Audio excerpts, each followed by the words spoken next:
Quan estava escrivint el llibre L'Impulsor Nova em sentia totalment escriptor i que la fotografia per mi ja s'havia acabat.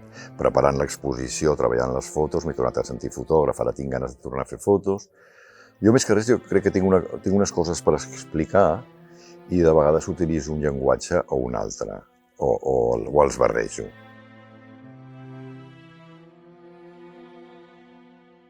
Aquesta exposició es diu L'Impuls Nòmada, no? Una exposició molt personal i que parla d'aquest impuls, d'aquestes ganes de sortir d'un món que m'ofegava i anar a buscar alguna cosa fora d'aquí, no? També hem volgut molt remarcar l'aspecte íntim, les amistats, els amics gràcies als quals he pogut fer les fotos, les habitacions a les que dormia. Es podria interpretar com la il·lustració d'un llibre de memòries. Està obeint a una veu interior i aquesta veu interior és la que li serveix de guia i d'empenta per tal de sortir de casa, de sortir de la seva pròpia comoditat, per tal de trobar escenaris molt diferents i molt distants al que era el seu punt de partida.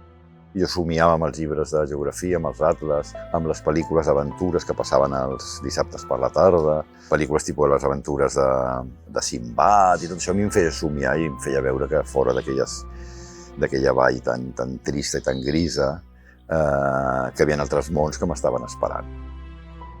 Ell parteix de la fantasia, no? Del nen que mira mapes, que llegeix les mil i una nits, que està emmirallant-se amb realitats que semblen que són de fantasia, però intueix i sap que aquells mons encara existeixen.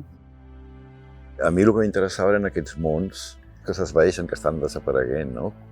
Les fortaleses de fang al Marroc, antigues civilitzacions de les que orgulloses, que es pensaven que dominaven el món i que ara queden 4 pedrots.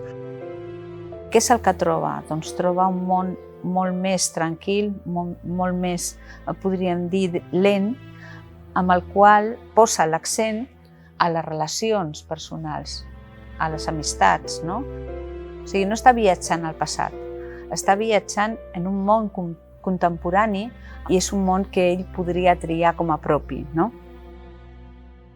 O sigui, a mi m'agrada molt la gent gran i m'agraden les històries que tenen per explicar.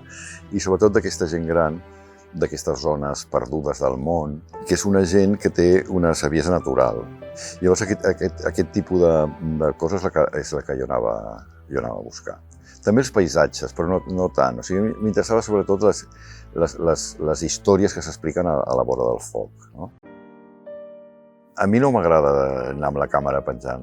M'agrada molt poc molestar. O sigui, no m'agrada robar fotos, anar pel carrer quan veus una senyora raríssima, pam.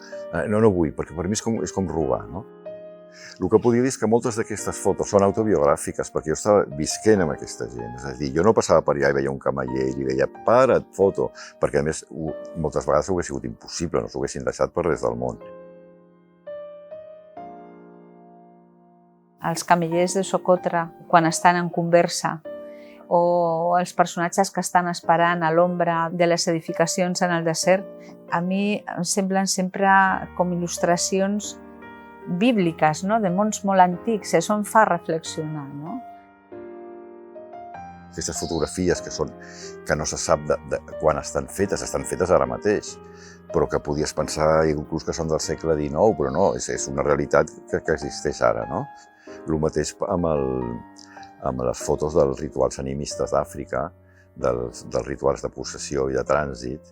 Clar, això és impossible que arribi un tio de la Lluna o de Marte, no? I comencés a fer fotos d'uns rituals sacratíssims i molt sagrats.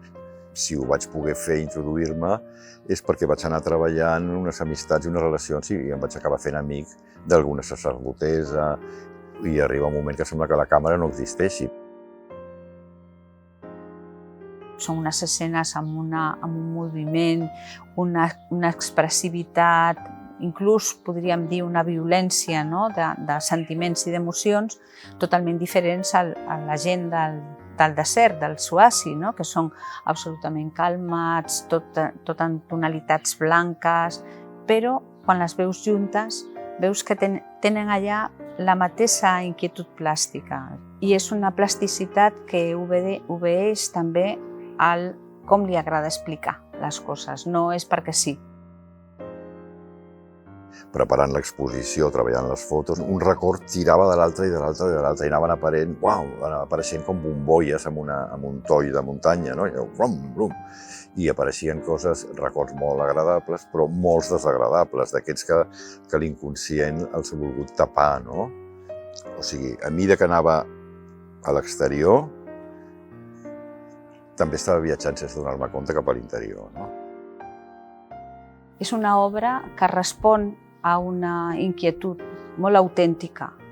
No és una obra impostada, no és una recerca d'un projecte artístic abstracte. Què és el que passa? Que aquesta autenticitat de seguida connecta amb les persones. Jo he seguit sempre la veu interior, no? O he procurat seguir-la sempre. I si d'algú estic content és que no he traït la meva manera de pensar. Jo crec que si el nen d'aquella època, aquell nen que era una mica rebel, i l'home d'ara es trobessin, que serien amics, o sigui, que el nen li diria no has traït els somnis que jo tenia, no? I llavors això em fa content.